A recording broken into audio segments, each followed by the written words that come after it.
₹1,550 કરોડના cyber crime કૌભાંડમાં વધુ 4ની ધરપકડ કરવામાં આવી છે. પોલીસે દરોડામાં ₹2,60,00,000 રોકડ, 289 ગ્રામ સોનું, 10.8 કિલો ચાંદી, 413 કેરેટ રફ હીરા અને રૂપિયા ગણવાના મશીનો જપ્ત કર્યા છે. તપાસમાં 164 ફર્જી બેંક એકાઉન્ટ્સ મારફતે ₹1,550 કરોડના ટ્રાન્ઝેક્શન થયાનું ખુલ્યું છે. આ ગેંગ સામાન્ય લોકોના નામે કરંટ એકાઉન્ટ ખોલાવી તે આંતરરાષ્ટ્રીય સાયબર ગેંગને ભાડી આપતી હતી. અત્યાર સુધીમાં 25 આરોપીઓ સામે 1,50,000 પાનાની ચાર્જશીટ દાખલ થઈ છે. ડીસીપી ડોક્ટર કાનન દેસાઈએ જણાવ્યું કે બેંકના 8 કર્મચારીઓની સંડોવણી પણ સામે આવી છે અને તપાસ ચાલુ છે.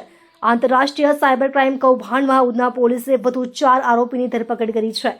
અબ્દુલ રબ ચામડિયા, અમિત ચોકસી, ચિરાગ ઉર્ફે ચાર્લી સુતરિયા અને પ્રવીણ ગઢિયાની ધરપકડ કરવામાં આવી છે.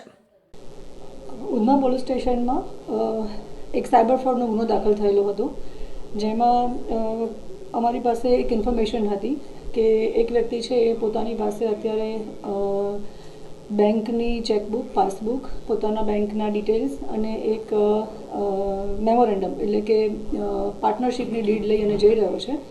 અને આ જે બેંકના ખાતા છે એ પોતે સાયબર ફ્રોડમાં યુઝ કરે છે. અને સાયબર ફ્રોડમાં જે રીતે અત્યારે આપણે જોઈ રહ્યા છીએ કે ડિજિટલ અરેસ્ટ કરવું અથવા તો ગેમિંગના નામે જે ફ્રોડ કરી અને પૈસા લે છે, એ પૈસા નાખવા માટે થઈ અને જે બેંક એકાઉન્ટ્સની જરૂર પડે છે એ બેંક એકાઉન્ટ્સ ખોલવા માટેનું કામ આ વ્યક્તિ કરી રહી છે.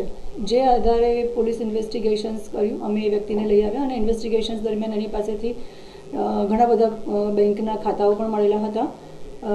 એની જે મેઇન આરોપી છે જે અમે અટક કરેલા છે, અગાઉ 25 જેટલા આરોપી અટક કરેલા છે, જેમાં એક કિરાત જાદવાણી કરીને પણ છે.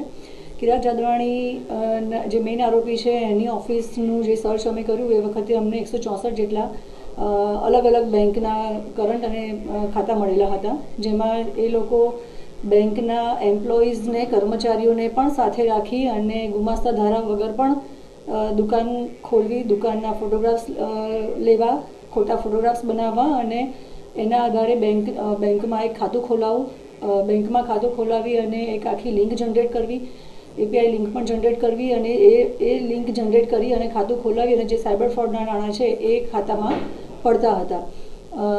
જે વખતે જે આ ખોટી રીતે દુકાનની ઓળખ ઊભી કરવી, ખોટા ડોક્યુમેન્ટ્સ બનાવવા, એના માટેના પણ જે સાથ સહકાર આપેલા હતા એ આરોપીને પણ અમે અગાઉ અટક કરેલા છે. બેંકના 8 કર્મચારીઓને પણ અમે અટક કર્યા છે, કારણ કે બેંકની કર્મચારીની સંડોવણી વગર આ સાયબર ફ્રોડના નાણાં એ ખાતામાં પડે એ શક્ય જ નહોતું. આખી લિંક એસ્ટાબ્લિશ થઈ અને જે બેંકના ખાતા ધારકો છે, જે વ્યક્તિ પોતે એક ખાતું જે પોતે જાણે છે કે મારું ખાતું ખોલાવ્યા પછી મારે કિરાત જાદવાણીને આ ખાતું વેચવાનું છે, જેના બદલામાં મને 50,000 કે 1 લાખ રૂપિયા આપશે, એવું ખાતા ધારક જાણે છે.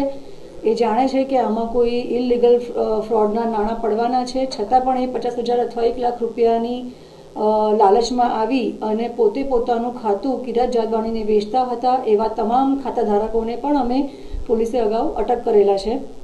એ ઇન્વેસ્ટિગેશન્સની લાઈન જ્યારે ચાલુ હતી ત્યારે અમારી પાસે એક એવી ઇન્ફોર્મેશન સ્ટડીના આધારે અને ઇન્વેસ્ટિગેશન્સમાં મળી કે જે ખાતાઓ 164 જેવા જે ખાતાઓ છે એમાંથી આશરે 8 થી 9 જેટલા ખાતાઓમાંથી 90 લાખ રૂપિયા જેટલા જે રૂપિયા છે એનું ટ્રાન્ઝેક્શન